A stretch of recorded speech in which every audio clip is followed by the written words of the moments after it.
está começando hoje, dia 1º de novembro, as mudanças implementadas pelo Banco Central para o Pix. A partir de agora, se você for utilizar o Pix por um novo aparelho, seja celular, seja computador, você vai ter que fazer um cadastro, certo? E dispositivos não cadastrados, independentemente da instituição financeira, vão ter um limite diário de R$ 1.000, se for não cadastrado. Agora, se você já utiliza o Pix pelo seu celular, pelo seu computador atual, não vai ser necessário fazer cadastro. Isso é apenas para os novos dispositivos. E essa semana, meus caros ouvintes, telespectadores, foi uma semana muito positiva do ponto de vista econômico aqui para o Brasil. Primeiramente, ela começou com declarações da ministra do Planejamento e Orçamento, Simone Tebet, em um evento lá em São Paulo, afirmando que o momento atual exige coragem para que sejam cortados gastos com políticas públicas ineficientes, para que isso equilibre as contas públicas como um todo e viabilize programas que possam, de fato, melhorar a vida dos brasileiros. Ou seja, a semana, do ponto de vista econômico, se iniciou com discussões acerca do equilíbrio fiscal, da responsabilidade fiscal por parte do governo central, e a ministra do Planejamento e Orçamento, Simone Tebet, tem sido uma das vozes mais relutantes acerca de se pedir do governo central um corte de gastos públicos para poder equilibrar ali as contas públicas.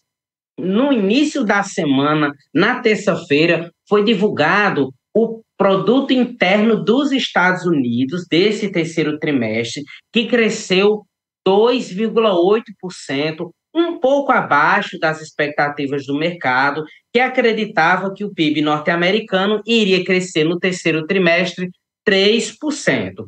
Mas foi um crescimento bom, mostrou a já famosa resiliente economia norte-americana, e isso há poucos dias da eleição presidencial, que está totalmente indefinida por lá, com o ex-presidente Donald Trump e a atual vice-presidente Kamala Harris disputando aí de uma forma muito acirrada quem será o novo presidente dos Estados Unidos. Voltando aqui para o Brasil, vamos falar agora de um anúncio feito pelo governo Lula na quarta-feira, no primeiro evento presencial do presidente, depois daquele acidente doméstico que ele sofreu, onde ele anunciou nesse evento 1,6 trilhão de reais para o programa Nova Indústria Brasil, que foi um programa lançado ano passado pelo governo federal para tentar fortalecer a nossa indústria. É válido lembrar que esse programa, o Nova Indústria Brasil, ele está previsto para ser concretizado só no ano de 2029. Mas houve aí esse anúncio, por parte do governo federal, de mais 1,6 bilhão de reais, aliás, de 1,6 trilhão de reais para esse programa. Lula não discursou nesse evento, mas o seu ministro da Fazenda, Fernando Haddad, discursou. E na fala, Fernando Haddad falou uma coisa bem interessante. Ele afirmou que a regulamentação da reforma tributária será aprovada pelo Congresso Nacional até o fim do ano.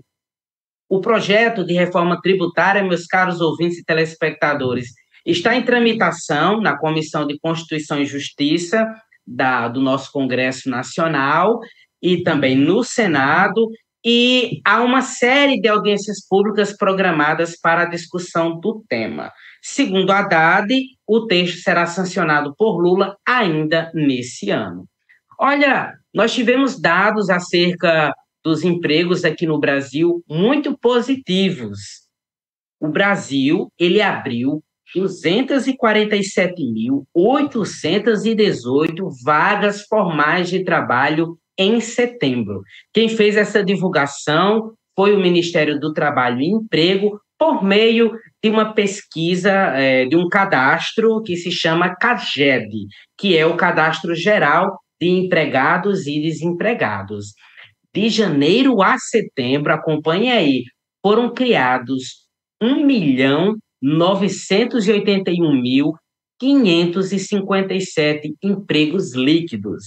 E o setor que está na dianteira, gerando mais emprego, mais serviços aqui no Brasil, é o setor de serviços. O setor de serviços, até agora, é o setor que mais gerou empregos nesse ano de 2024, enquanto que, na última colocação e do lado oposto, está o setor da agropecuária, com um saldo negativo de 2.004 vagas.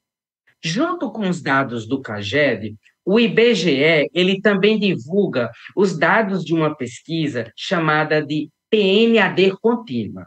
Essa pesquisa ela procura medir o nível de desemprego aqui no Brasil. E aí, como era de se esperar, a taxa de desemprego brasileira encerrou esse terceiro trimestre com queda. A taxa de desemprego no Brasil atualmente está 6,4% e é o menor nível desde o final do ano de 2013.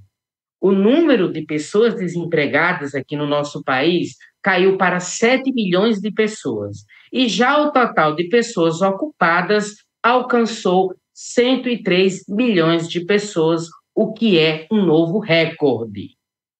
A dívida pública federal caiu 1,25% em setembro ante agosto.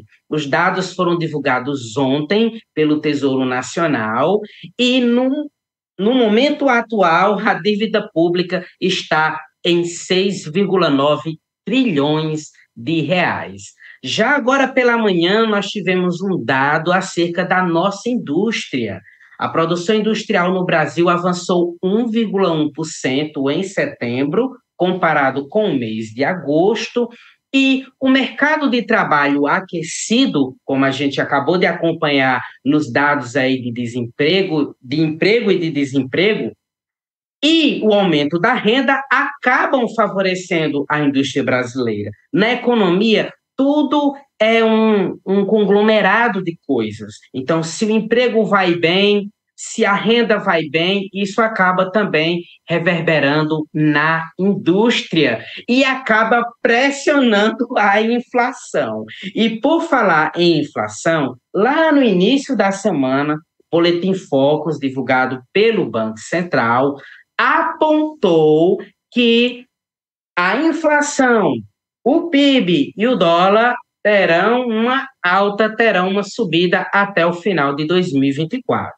De acordo com o relatório Foco, de acordo com o mercado, porque esse relatório é, na verdade, a opinião dos grandes players do mercado, a nossa inflação vai terminar em 2024 lá na casa dos 4,55%, acima da meta perseguida pelo Banco Central. A meta perseguida pelo Banco Central é 3%, podendo chegar a 4,5%. Pela primeira vez, as projeções apontaram uma inflação acima desse teto, chegando a 4,55%. Os técnicos, os analistas, os economistas consultados também enxergam o dólar a R$ 5,45 até o final do ano e enxergam um crescimento do PIB de 3,05% para 3,08%. Então, isso foi o que mexeu com a economia e com os mercados durante toda essa semana.